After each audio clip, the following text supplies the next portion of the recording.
Hello everyone, it's the Cuber, and today I'm going to show you some more tips and tricks to improve your time in 4x4 using YAR method.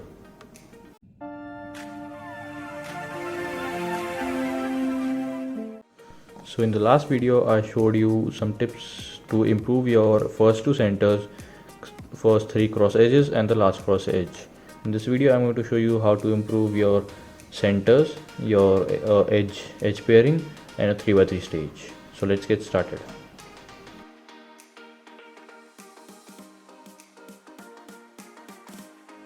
So after you are done with your first three cross edges, the next step you have to do is to solve all the centers using this spot as a keyhole. So there are two ways to solve all the centers. The first method is called half centers, and the second one like full centers. In the first half centers, you need to make kind of bars like this and preserve them to your to the left side, and then continue making the centers. I personally don't use half centers, I use the full centers method.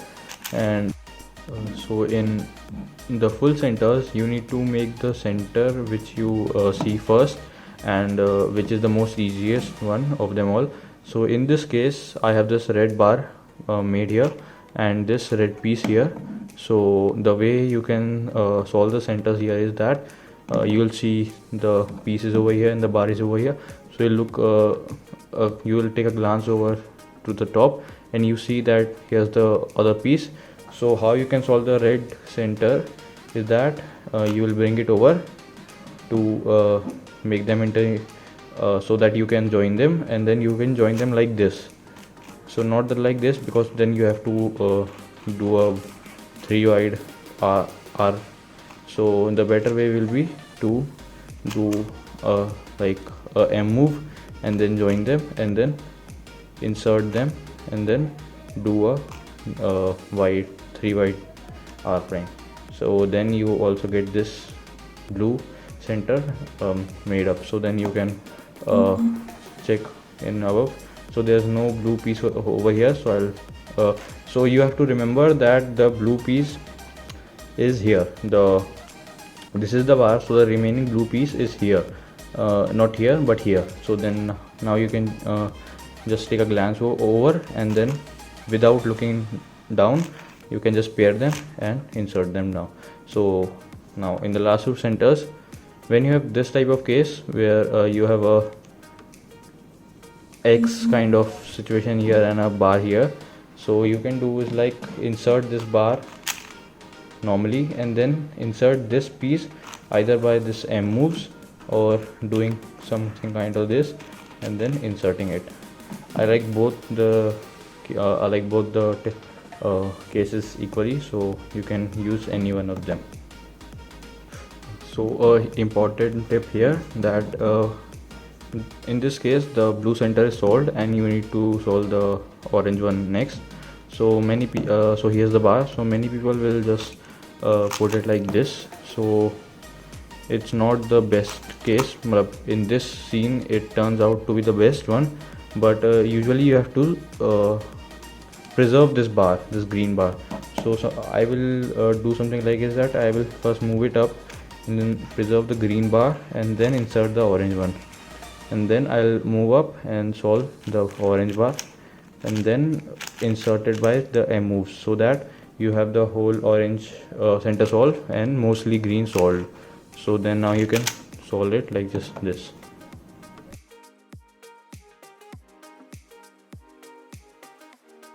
So after solving the centers and the last cross edge, you need to do the edge pairing, which is called 3-2-3 edge pairing.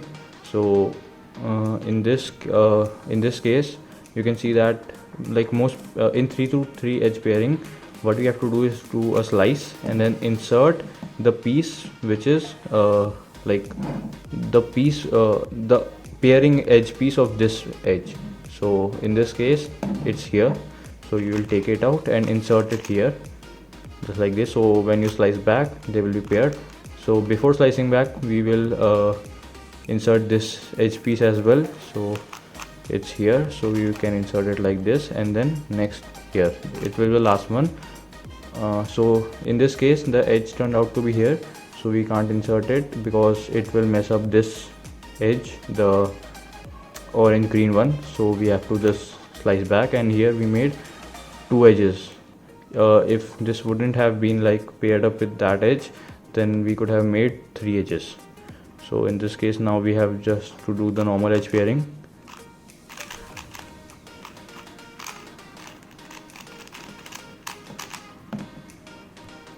So before slicing, you need to keep a few things in your mind. Like in this case, let's suppose we slice like a wide U.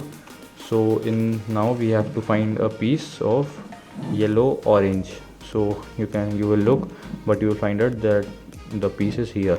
So before slicing, you need to make sure that the piece which we are supposed to put here is not in place of here, which is getting slice bagged. So this is the thing you should always check before slicing, so that you can just slice and then flip this piece. So now this piece will come back, and now you will have to like put this piece here, and now the red green one which is already there. So it can save a lot of time. So let's do an example here of the edge pairing. So here we will just slice here, and we'll look that we need the green and red piece. So we'll slice, and first thing I saw is that this piece moved here, so I'll do a U2 and insert it. Now I have to search for the green and yellow one. It's here, so I'll insert it, and next I'll rotate and search for this piece. This is the red and blue one, so I see it here. You can also like kind of deduce or predict it, because like you see that here's a blue orange sticker, so it's not the piece we need. It's the white, yellow and blue, so it's not the piece we need. And here the edge is made, and this is also not. So the only blue sticker is here, so it must be the piece which need to come here. So we can just do something like it and like slice back. So now this edge get made by itself. So now we are left with the last three edges. So I'll insert this one, and I see that these are easy instead of inserting the blue and yellow. So I'll insert it like this. So next I'll pair the orange and yellow one, and insert this piece to pair the green and orange, and now finish my edge pairing. So now I immediately looked up to this pair, but that's in the 3x3 stage.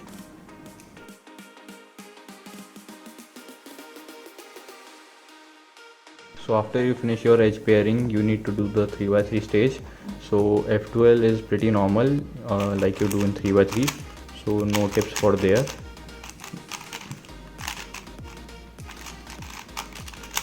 Yeah, so in last layer there are two parities, as you may know.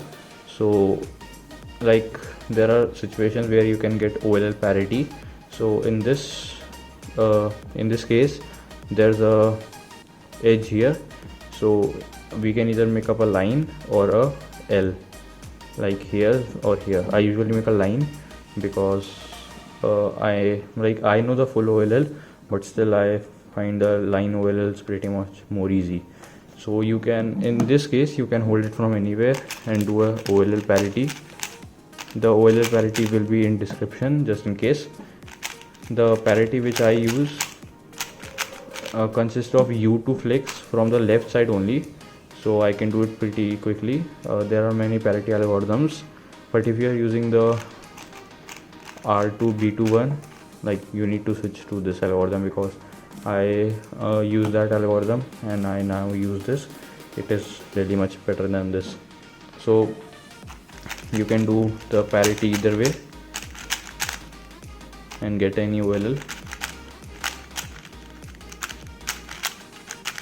But if you get three edges made up, you need to make sure that you are facing this way, so that this edge gets flipped up and you get only a corner only OLL. Like if I'll do it from here, I'll get all the edges oriented and I get a soon.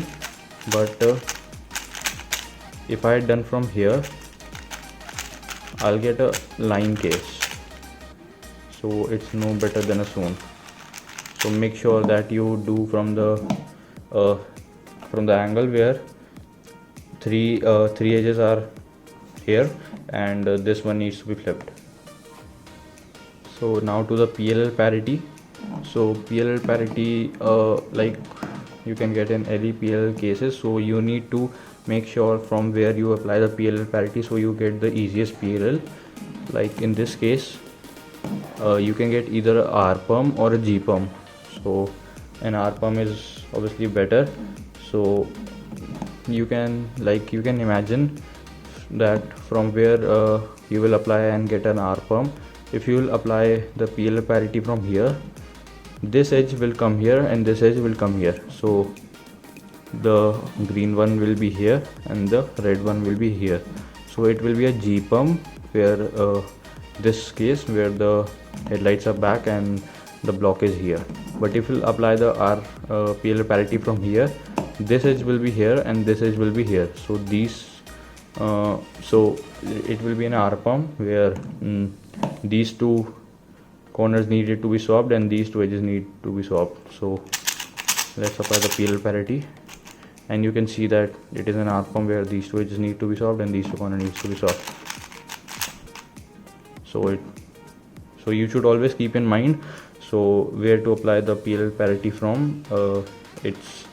You can make a list of all the cases in PLL parity so that you end up facing the best PLLs. I can show you a trick. Sorry.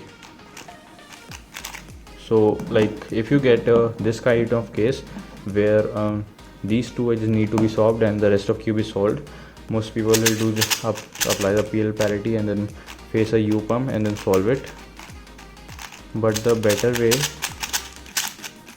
is to what you do in this case is that you move this edge over here by doing a setup move of R, U, R prime, U prime. So now it is the normal PLL parity and these two edges will be swapped. So you will do an R, U, R prime, U prime, pretty easy, and then apply the PLL parity, and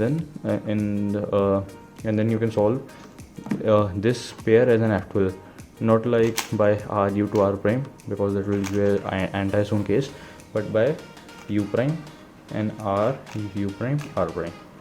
So this will solve the case for you. So before ending the video, this is one more case that it's a very famous case and many people tend to do it the incorrect way. So this is the PLL parity case. In this case, as you can imagine, you can either get a F pump or a T pump. So think yourself about so from which angle you should apply that you will get a T pump or a F pump. So you know yourself that a T pump is better than a F pump. So if you will apply the PLL parity from here, the red edge will come over here and the orange one will come over here. So these two edges need to be swapped and these two corners will need to be swapping. So this will result to give you an F pump. But if you do the PLL parity from here, these two edges will be swapped and then these two corners need to be swapped and these two edges will be left to be swapped. So this will give you a T pump and these two edges will be swapped. So whenever you get this case, it's kind of look like a H pump. Always apply the PLL parity from here so you can get a T pump, and then you can solve it.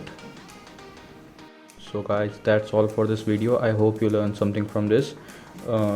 This was the second part of the 4x4 improvement series. Comment below if you need any more tips and tricks in 4x4 or any other puzzle. The next video probably will be of OH, so I'm make sure that it will come out soon. Until then, this is DQ Bush signing off.